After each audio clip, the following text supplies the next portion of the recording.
So welcome back, Chelsea and Shonagh. It's really lovely to have you with us again. Today, what I was hoping to talk a little bit about was kind of pulling together the whole adoption journey, really, and thinking about how it has felt and some of the emotion that you must go through becoming adopters and becoming mums. And really what I thought we could maybe start with was just, how does it feel to be a mum? I think it's a complicated question, I suppose. But I think for me, it's taken a while to feel like I'm a mum, just because of the kind of journey that we've been on. And we're still, even though my son's been with me for 15 months now, we haven't finalized the legal process. And so I think it's taken a while to kind of move through that, where I was very much just I was looked at as a foster care when he first came with me, because that's legally what I was, because of where we were with the process, and also because of his age. He's 8. Kind of his awareness of what was going on around him. It took a lot of planning to transition from the idea that I was another foster carer in his life. Because of where we were with the process, we couldn't really talk about adoption yet, and so it took a long time for that to kind of be a reality for us. And I think, although, the kind of building a relationship with him has been wonderful, and the daily experience of getting ready for school and spending time together and bedtime has all been fantastic. I think it didn't really feel like a mum in the kind of relational sense to him until he decided that he was going to call me mummy, which was a huge step. And that didn't happen until about a month ago. And it was and all of the kind of developments have been very much led by him. And he just decided, we were out for a walk one day, and he said that he didn't want to call me mum because that's what he had called his birth mum. And so we talked about other words that he could possibly use. And he kind of eventually, through a process of looking at a thesaurus and all kinds of stuff, settled on mummy. And it's still a journey, but that was kind of a big moment, because that's when he was starting to recognize me not just as a foster care or another adult in his life, but somebody who is more permanent, and as his mummy, which is really amazing. So I think it's been a process and a journey for us both to get to this place where we recognize each other as family, because we want to be together in a family. So it's amazing, but it's a journey. And Chelsea, that day that he kind of said mummy to you, like how did that feel? I just thought it was so amazing, because it felt really happy that he decided that he felt at a place that he could call me mummy. But I think it was also just to watch him go through that process was amazing as well, and kind of see him work it out and decide what he was comfortable with and what approach he wanted to take. I just felt really proud of him. So it was amazing for me, because it was him recognizing this change in our family. But I think just as a parent, to watch him it's a big idea, adoption, and I think it's hard for children to understand that, and especially when they're older and they have all kinds of memories and other emotions connected to their birth families. For him to kind of work through it and get to a place where he felt like he was comfortable calling us a family, and that he wanted to call me mummy. And I felt really happy as a mum, but then I also was just so proud of him for kind of the process that he went through to get there, and that he felt like he was in a place where he was safe enough and confident enough to kind of decide that. So. Oh, it just sounds so special, Chelsea. Thank you. Yes, How about you, Shonagh? I think my process has been very different to Chelsea's in that respect, in the respect of the legal process, where it kind of, for me, it just sort of ticked into place quite quickly and quite easily. There was no drama, there was no delays, so that sort of just happened in the background. So because that wasn't ever an issue, I didn't feel like we needed to go through any kind of process to become the family. And I think the question sort of just raised the point that I think reflecting on your time is so important. And I was just kind of sitting there when Chelsea was speaking, thinking about the process that we went through.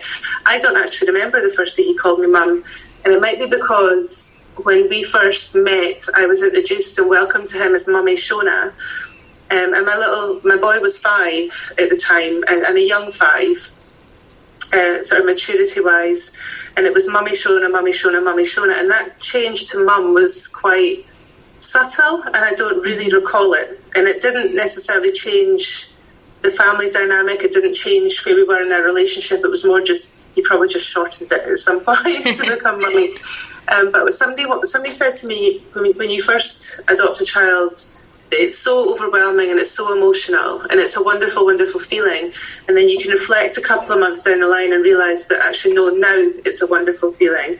And then you go further down the line and you go, no, actually, now it's a wonderful feeling, because it's quite a day-to-day project. A project's not the right word, but every day you're kind of trying to learn about this child, and you're hoping that they'll learn about you, and you're trying to be patient, you're being kind in the face of maybe some behavioural issues, and it can be a bit daunting and it can be a bit tiring. But if you do have those moments and reflect on them and say, that was actually really incredible, because it might be that we share like in-jokes, and when those in-jokes just click and we giggle and we laugh, it's so connective that we feel so close to each other. When he comes up for a snuggle at certain times of the day, some of them are a bit, I'm going to snuggle you because I don't really want to go to bed and I'm just going to put it off. But other ones just feel like he wants a moment with you. And I think you have to stop and see that and appreciate that, because sometimes you go through day after day after day of just motherhood and busy and laundry and tidying and all these things that are quite new. And to just stop and think, actually, how is this today? How was today? And most of it is just incredible. Put aside some of the sort of the struggles, because children can be naughty or difficult. They're growing. They can be temperamental. Put aside those things for a moment and think, actually, how were we as a family today? And you start to really see the wonderment of it, and how wonderful these little kids are adapting and changing and becoming part of your family. It's an amazing thing. I was just thinking about this recently, because I was thinking about the kind of first weeks and maybe month that my son was with me, and just to where we are now, to see how much he's grown and changed and developed, but also to think about how our relationship has changed as well, and just to think, I didn't know this child besides what was written on paper. And even in those first few weeks, you're just trying to really make sure that they feel safe, and you're kind of structuring your world just to make sure that they're contained and okay. And then to think about now where we are this far down the line, and kind of being like, I really know this child, and we've built something together that is just really incredible. So I think it's interesting to reflect back on those early days, because it was just such an unknown, and even you can do what you can do to prepare for that moment. But actually, like Shonagh was saying, I think every stage you're just more and more amazed and grateful and overwhelmed in a really positive way by the kind of relationship that you built with your child. And I think that's the most amazing thing about being a mom or being a parent, is just to see your child develop, and also to see how your relationship changes. And I don't know, it's amazing. It's lovely, because I think what both of you, it comes across to me talking about, is this idea that over time you're really getting to know each other, and you're able to just look directly at this relationship, this bond you've built between yourself and your sons.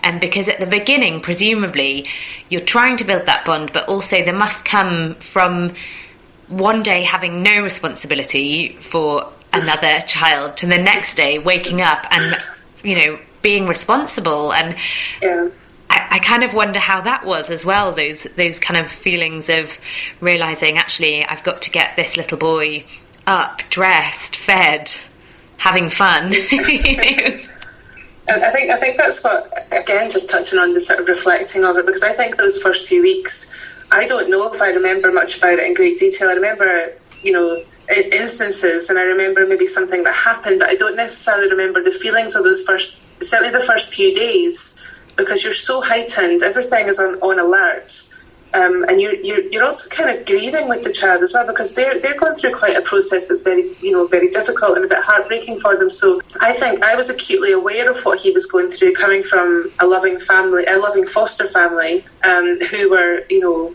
crying on leaving the house when they left him behind. It's not quite rescuing a child from a dire situation. You are taking them from a stage where they've probably had the first safe environment they've ever had, and that certainly was the instance with my son. So I was kind of grieving with him as well. I was aware of how frightened he must be, and I think I was on kind of high alert. I didn't sleep particularly well, because I kept going through a check, and so I think, like Chelsea said, the minute you start to relax, the minute you start to sort of tune in, you know a bit more about the child, and you start to feel a bit more comfortable with them in your space as well, because your space suddenly feels very different. It's only really at that point you start to kind of really fully appreciate what you're doing and this little entity that's joined your family. It's only then you can really sort of start to enjoy it. But those first few days are, for me, certainly were high alert, and I'm not sure I really remember them very well. I think we talked in the last podcast as well, both of you mentioned various points in the process as kind of being a little bit overwhelming and potentially not remembering those first few days. I'd maybe put that into that category and the build-up to it. And I wonder if there's any other moments that would kind of really stand out to either of you of feeling almost overwhelmed by the task ahead or getting through a day or general motherhood.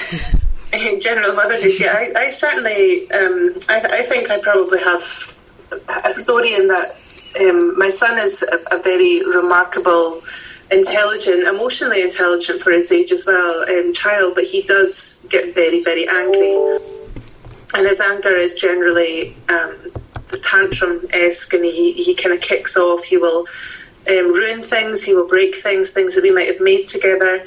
And I think certainly after a period of, there was a certain honeymoon period, and I know that's touched upon quite a lot prior to having a child in your home, but there was the honeymoon period where things were just learning each other, figuring things out, and then I think then maybe about three weeks to a month in, he started to get particularly angry, and anything and everything could set him off. He didn't like transitions, he didn't like being told no, he wanted to decide things, he became very controlling. And I think the contrast between my child in the first 2 weeks to the child I was seeing after that kind of struck me. And there was some really, really difficult periods then, and certainly some periods where I was quite overwhelmed and quite emotional. It's certainly never a case that you're sitting there thinking, what have I done? But you're certainly sitting there thinking, am I failing him now? Am I not doing the right thing by him? And I don't know if I'm the right person to do this. And I had moments feeling like that. It happens, but you call the right person, you speak to the right person, and they will talk you away from that and encourage you that you are doing the right thing. It's just sometimes so consistent and so repetitive, these behaviours, that you just think, I'm not breaking through. And again, going back to the idea of reflection, if you see changes in his behaviour now, I think actually we've come really far. We've come incredibly far, and some days you don't realise it, and you have to sort of sit there and go, he's not had an episode like that for an awfully long time, and okay, it happened today, but we've had a great period without it, and you've created something in him, you've created that safety net in him, so you have to reflect and you have to consider what you're accomplishing. So in the days that it's bad, you think, I'm capable of this, and I can get through this, and I can help him. Because it sounds like it must be a real shock almost to go from seeing this little boy who, albeit you were describing him suffering from missing his foster carers and the loss of this really safe and secure place he'd come from, but to hear all these descriptions of what he's like, and then to see that for the first few weeks and feel like you're getting into a rhythm, and then to suddenly see some very distressed behaviour, must be complicated. And I wonder whether those are the kind of things you were describing that make you doubt yourself a little bit as a parent, and hopefully you then fall back on some of those ideas that you were given in the first place around actually why is a child behaving in this way. It's not me, but I think that's easier to say in practice, isn't it, than in theory rather than in practice. Yeah. And it again goes back to learning the tools. Read the books, read what the psychologists say, and none of this is, your fault, and it's not the child's fault. So the two of you are the ones, working together to fix it, and it is fixable. And I think knowing that somewhere in the back of your head helps. In the moment when emotions are running quite high, you're trying to say and do the right things to try and comfort and connect in a period of a quite difficult moments, but you can do it. It might not have felt like it worked, but as long as you're kind of keeping your head and remembering what you need to do in those moments, it will work, and they'll start to understand that you're not going to get mad at them, you're not going to scream and shout back at them or kick them out the house or whatever it might be, they start to respect and to appreciate that. And it just takes time. It just takes time, and it can feel overwhelming, but it's just patience. And yeah, learn the psychology behind it and learn the tools. And I've got a really good go-to book, which is Sarah Naish, A to Z of behaviours. And sometimes it's just about quickly looking it up and thinking, well, this is what she would say, I'll try it. It's a new tool in a moment when you just feel a bit lost. And I think that's important. Just have a bit of knowledge and learn the psychology, and you should be fine. That, coupled with your own love and affection and care and want to help, it should all kick into place. And for you, Chelsea, have you kind of had similar experiences as in moments of feeling overwhelmed or doubting yourself? Yeah, I think for me, the periods of being overwhelmed have really been connected to the kind of restrictions or just the difficulties that we faced with the process. So the kind of legal things have made things difficult for us. But I think in terms of my son, when he first came to live with me, he really didn't have the vocabulary to express his emotions. He also didn't really have the kind of mental space to explore them positively. I mean, he was just in that kind of survival mode. And so for the first few months, we did a lot of work just on recognizing different emotions. I mean, he kind of had happy and angry. Those are and sad. Those are the three things he could talk about. But he couldn't look at them any closer than that. He could maybe say those words, but it wasn't anything more than that. And so we did a lot of work on kind of recognizing emotions and being able to talk about those things. And I think it was one of those things that you wanted to be able to be there for him, but he just wasn't at a place where he could talk about anything in detail because he didn't feel safe with it. And so it was over kind of days and weeks and months of very similar routines and kind of me trying to model language around emotions. I mean, you could see just tremendous growth in him to where the point is he can have a full-on conversation about emotions and how he's feeling now and be able to reflect on those.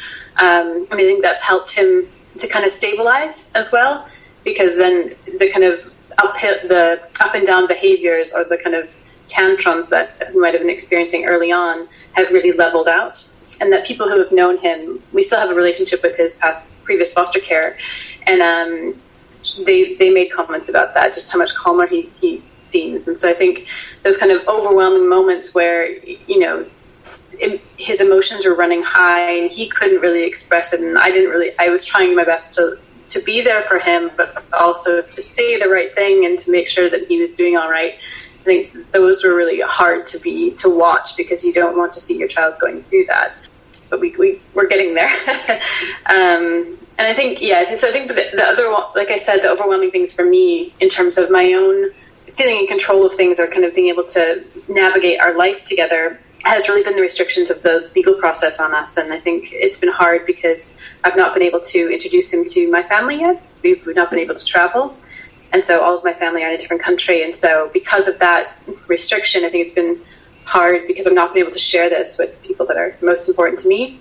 So I think that's one of the things that I've struggled with the most, is that I haven't been, because of where we are in the legal process, I'm not free to make decisions for us yet.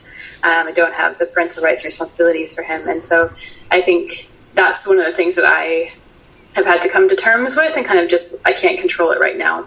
But I think it's something that other prospective adopters need to be aware of as well, where, depending on how the legal stuff pans out, that you might just really have to to just take that step back, because otherwise it becomes too much. It's so disappointing that it can be overwhelming in that sense. Because it sounds like in some respects you've had to kind of almost adjust your expectations around parenting, in that you probably assumed you would, for example, be able to visit your family sooner than you have, because 15 months is obviously a very long time not to be able to travel. Yeah. And other things, I'm assuming, with parental rights and responsibilities that kind of come naturally.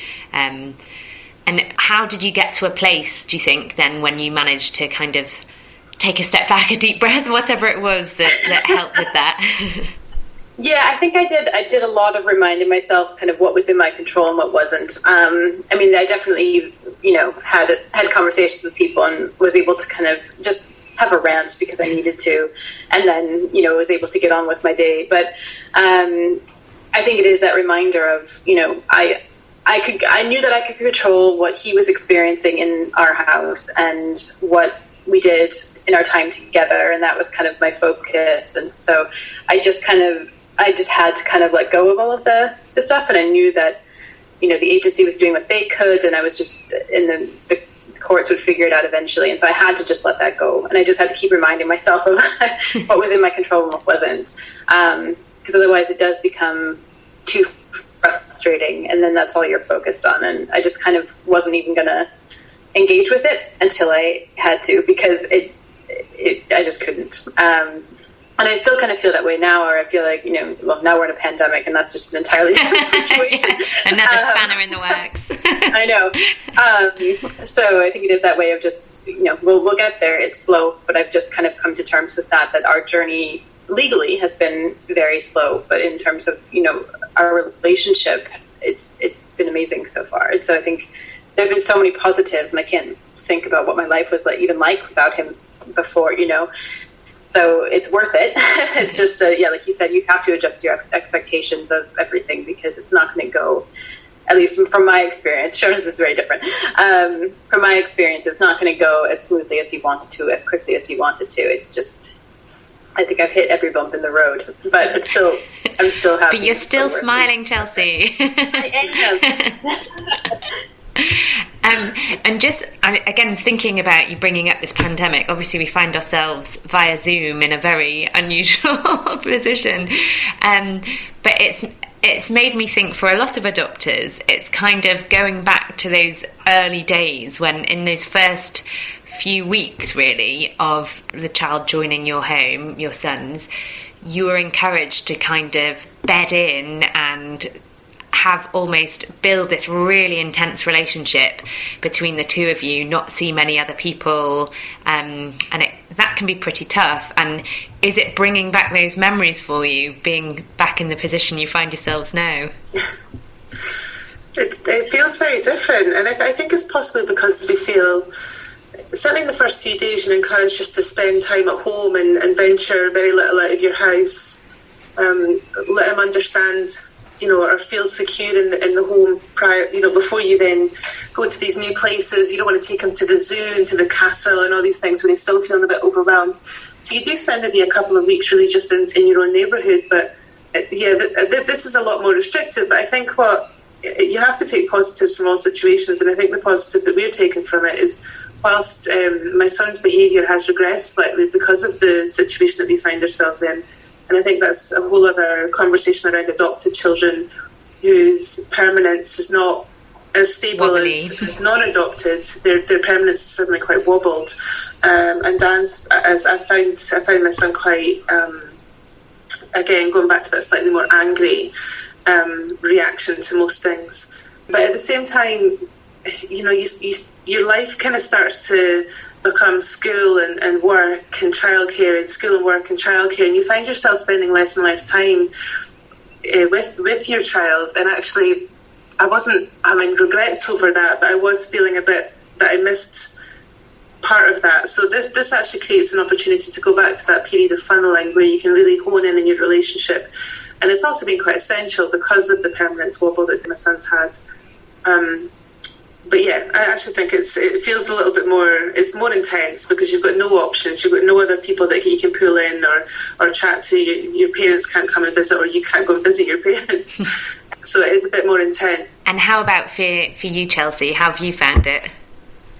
Yeah, it's very different from the early days, and I think part of it is because we have, like Shonagh was just saying, kind of very limited things that we can do, and so the reasons why you're staying home are very different, and so I think that makes an impact on it. And I think my son and I are really good at spending time together. And I think because I wasn't working when he first came to live with me, that we did spend so much time together, and we've figured out how to do that. So we haven't found being in lockdown particularly challenging necessarily. I think there's a bit of kind of boredom that sneaks in, and I think I was really disappointed for him, just because he's grown and flourished so much in the 15 months that he's been with me, and he's in terms of his friendships are much more stable, and he was experiencing kind of play dates and activities and kind of school events in ways that he'd never really experienced before. And to have that taken away, I think, was really challenging. And he was also trying lots of new things, and we just started to, he had swim lessons and dance classes, and he was learning how to ice skate and play hockey and all this kind of stuff that structured into our week that he really loved. And then to have that taken away, he understood it, and we could have a rational conversation about why this was happening. But then I just felt like he was doing so many amazing things, and then you could see him growing and changing as a result of that. And then it's been hard to kind of have to take that away and find other things that we can do in the house, but it's not the same. It's not the same as going to the pool and going out and about and seeing things. Shonagh was just mentioning before about kind of adopted children in general and how there can be regressions in behaviour, and I think this time is an example where actually to some children that might just seem like the loss of these amazing opportunities to play hockey and to ice skate and to do all these things, but for some adopted children actually it's just a reminder, isn't it, of other losses, and it can bring up some of these past experience that can then lead to regressions in behaviour, or them seeming a little bit wobbly or a little bit out of sorts in a way that you might not otherwise see, and they might not understand themselves. Yeah, I think that's definitely what's happening with Dan, and it's a really intense time when you have to be both parent, teacher, best friends, playmate. There's quite a lot of things for a grown-up to sort of have to step into with the child, but the child's experiencing the loss or the sudden shift in his environment, the sudden shift in his routine. So he's definitely feeling like things have moved, and is this some sort of prelude to something more significant happening again to him? And whilst you can tell him, we're okay, it's you and me, we're stuck together like glue, I don't go anywhere without you, and you don't go, we do these kind of mantras all the time, he still definitely is experiencing some really heavy insecurities, which is causing his behaviour to shift again. And I feel really sad. Again, it's created the reflection of how far we've come, because when the anger kicked off again, I thought, that's really not happened for a while. He's actually been very settled, and he's actually been very positive and enthusiastic about the things that he's doing. And all of a sudden now, he's gone back to being sullen at times and quite angry, and it's kind of out of character. So I can see that we've come through that quite significantly, and this is hard and it's very sad, but we'll come through it again, because we'll be just well. We'll figure out the right things to do together, and we'll do it. And I think what you're describing a little bit is really about him. You kind of saying it's sad that he's having these feelings, and I noticed before that you kind of said something like what he'd had done to him in the past, and it is that kind of strange situation, isn't it? Whereas you've made, both of you have made an active choice and have been through these matching panels and found your sons, but for both your boys, they haven't had that choice at all. They've been told this is your new path. They maybe didn't ask for a new mummy, but that's where they've kind of ended up. And do you feel that conflict ever emotionally? Yeah, I think I definitely do. And I think what's kind of raised in my son over this last few weeks, and it's at the front of my mind, so it's worth telling you as an example, is that he's all of a sudden started talking quite heavily about his tummy mummy and his daddy and his foster parents, and you don't know really what his intentions are when he's doing it, but he's bringing them up constantly with stories and tales that are quite wondrous of things that have happened, which aren't true. That they didn't occur. And I know that children specifically children 5, 6 and under, will live in fantastical worlds, but I think there seems to be quite a shift about talking about the people from his past, and I don't know if there's some sort of test there or he's trying to measure it up in his own head, but I'd see this, again, the permanence is shaking him, and I think there's now, maybe he's trying to connect with something in his head to his past in case there's something wrong with what's happening just now. You're speculating all the time, but all you can do is try and tune in as best you can. Yeah. I mean, it's not something that's been recent for us, but I think because of our situation, my son had contact with his birth parents kind of throughout the last year still.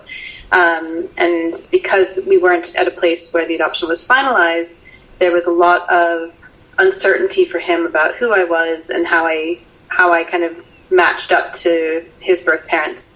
And he did a lot of similar things to what Shonagh was describing, kind of talking about experiences that they've had, and if he complimented me or something that I'd done, like if I'd made dinner or something like that, then he would immediately turn around and say, but it's not as good as my mom or dad, they would have done it. So there was a lot of comparison going on, and a lot of just kind of checking in to make sure, because I think that divided loyalty and the kind of guilt over possibly feeling settled or feeling happy in a different place that was away from them, and it's interesting to kind of see how, as contact has been reduced, how that's shifted for him, and feeling maybe less threatened or less like he has to uphold that kind of like he's not being asked to choose sides necessarily. I think it's been an interesting journey to watch him through that as well, and just how when he was still having contact, it was he was highly unsettled kind of leading up to and coming down from contact, which is very understandable, and a lot of children go through that. But the kind of dynamic, I felt a big shift over the last maybe 6 months or so in terms of how I fit in with all of that, and his need to kind of compare all of that. And we've done a lot of chatting around because I'm here doesn't take away the fact that he did have a life with his mom and dad before this, and we can talk about them, and it doesn't have to be something that we don't have to compete, we're not comparing, he doesn't have to feel like he can't bring them up. But I think because he's had reduced contact, actually he's much more settled and much more able to have those conversations because he's not anxious about seeing them. But it's complicated, it's really hard, and I think he doesn't quite understand it fully yet either, what it all means, how it all works. And I think there's sometimes, like Shonagh was saying, that creating those fantastical stories, which, knowing his history, that they're not the things that really happened, but they're things that maybe he wishes did, or it sounds like a great story. And so trying to create these memories that fill in some of the voids or fill in some of the negatives that he's experienced in his life. It sounds obviously really difficult for him, but also hard for you as a parent who's kind of trying their best to try and juggle this history and this little boy's identity and his roots, and taking kind of a step back and not taking it personally when he compares you directly or something like that, and how do you do that? I'm sure there's a lot of adopters out there desperate to know. I think because of where we were in the legal process, I made a very concerted effort to kind of keep my emotion, not that I wasn't loving and caring towards him, but kind of keep my emotions regarding all of that tamped down. And so I kind of went into those early maybe 6 months to 8 months with a very kind of almost professional head on, because I've worked with children in the foster care system, and I think I needed to in some ways approach it like that, because I didn't want to say anything that would be perceived as trying to make him biased against them. I wanted to be really fair, and I wanted to be understanding about that. And so I remember having lots of conversations with my social worker about this, about kind of almost approaching that in that professional headspace in a lot of ways. And so that's kind of where I went when those kind of situations came up. And like Shonagh's mentioned as well, you kind of think about, okay, why is this happening? What is the kind of reason for this behavior? Why does he feel the need to kind of compare and contrast things, or kind of, he doesn't want to give me a compliment because then he feels like he's being disloyal. And I think it helped me a lot to kind of take it away from the parenting aspect, because then it wasn't about me, and I was able to kind of look at it in a very different context. And it was the way that I had to approach it, because I couldn't call myself his mum at that point because of where we were with the legal process. And so I just had to have kind of a different head on when that kind of stuff came up. Overall, what would you say has been the most rewarding part and kind of joyful part of your journey so far, and what's been the maybe most difficult? It's a big question.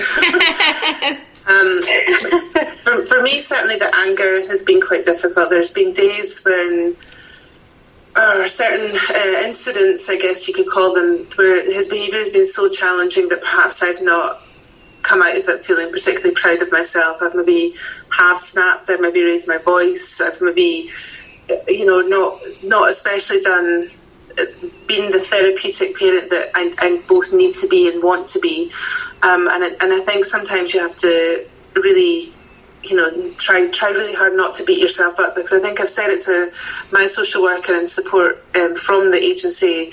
I'm worried that I'm failing him, and I think I fail him every time that I snap. But I'm human. There's days that are hard, there's days that are easy, there's days when you come through an argument and you've come out the other side having said and done all the right things and been fully empathetic, and you just manage that. But that's not easy every time, and there's been times where I've had to kind of regroup and then apologise to him for my behaviour, and that's not an easy thing to do, and it feels a little bit like a failure. So I think those moments when you do feel like you've just not been the parent that he needed, but it's very hard to be that parent 24 hours a day, 7 days a week. I think I'm yet to meet one, Shonagh. Well, you're not meeting one now. But I think for me, the rewarding side of it is his sense of humour and the absolute joy he takes when he makes me laugh. And he makes me laugh on a regular basis. And I think when it happens so naturally like that he does something or says something and I giggle and he will laugh and we both laugh, and it just becomes a snowball effect. There's such joy in that, and there's such joy in him, and he looks me directly in the eye when that's happening, and it's something that I've kind of picked up on. He will be right there, very much focused on my reaction to things, and I just think that connection makes me feel so incredible, and because I know that's healing for him too. Thank you. What about for you, Chelsea? I think part of mine, in terms of the difficult things, will echo what Shonagh was saying. It's just those moments where you've not said the right thing or done the right thing, and you wish, I could have done that better. I think it's always hard to kind of, to admit to yourself that that wasn't the right thing to be doing here. But like Shonagh said, I think you just kind of, you're human, and you have to apologize and move forward. And I think, in no surprise, the most difficult thing for me has just been the process. Mm-hmm. That's been the biggest challenge for me in this whole thing. I think and we've had our moments that have been really difficult, but overall it's been wonderful. And I think that's been the biggest issue here for me. It's just how long everything's taken, and just kind of the winding journey that we've been on to get where we are now.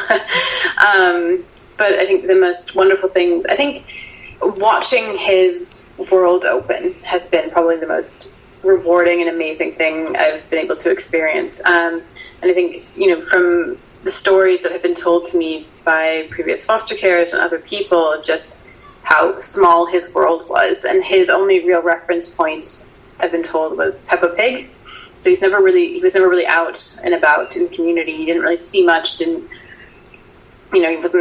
just didn't have those connection points. And then to see where he is now, where he can tell you more about the Titanic than I could ever dream of. And he's just read a book about the origin of the species, and these amazing things. And he loves dancing, and we went to a ballet, and just the kind of sheer wonder that was on his face when we went to watch this was pretty incredible. And being able to travel someplace new for the first time, we went down to London, and that kind of just eye-opening experience, and he took to it like a fish out of water. I thought he was going to be kind of overwhelmed with just how busy it was, but he was just like, I found my place.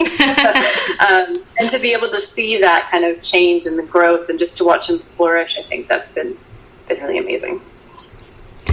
So if we're kind of putting everything together, and this has been our last session together, which I'm going to miss them. It's been really, really lovely to hear your insights and your reflections on your journey.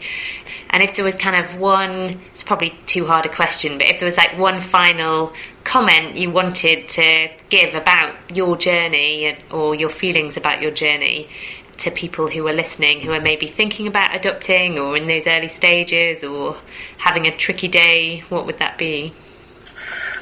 I actually think what I would say is that, given what both Chelsea and I have been through and everything that's happened, our journey, all the rest of it, at the end of the day, my son is just a normal little boy. These children aren't exceptional for their past. They've just got some problems because of their past. He's a little boy. He gets up. He doesn't stay clean for 5 minutes. He can't be near the sea without wading up to his waist, no matter what the weather. He's so much fun to be around. So everything that you are or may be facing, be aware of it. But at the end of it all, he's just a little boy who's my son, and he wants to be a little boy. I guess that's the only thing I have left to say. Thank you. Yeah, and I think listening to our stories and probably from reading other things, I can imagine that other people who are thinking about adopting might think, oh God, this is a lot. It's a lot to take on, and it is. But I think that we're so much stronger than we know, and I think there are days that are really hard for lots of different reasons, and you get through them, and you kind of see where you've been kind of on your journey, and it's just you can do it, and it is. So I think it's a lot to look at in terms of the big picture, from getting from just thinking about adoption to where we are now, and another 5 years down the line. But you've got so much time to get through all of that, and so you'll get there, and you can take on those challenges, and you'll find the strength in you to be the best parent that you can be to this child, and it's worth it. It's worth it in the end. I mean, I don't know what my life would be like without my son, so do it. Oh, that's such a lovely note to end. And like I said before, it's been an absolute pleasure. I'm so grateful for both of you, for your time, for your insights, for your reflections, and I really I believe that a lot of people will be really grateful for them as well as me. So thank you so much. Thank you.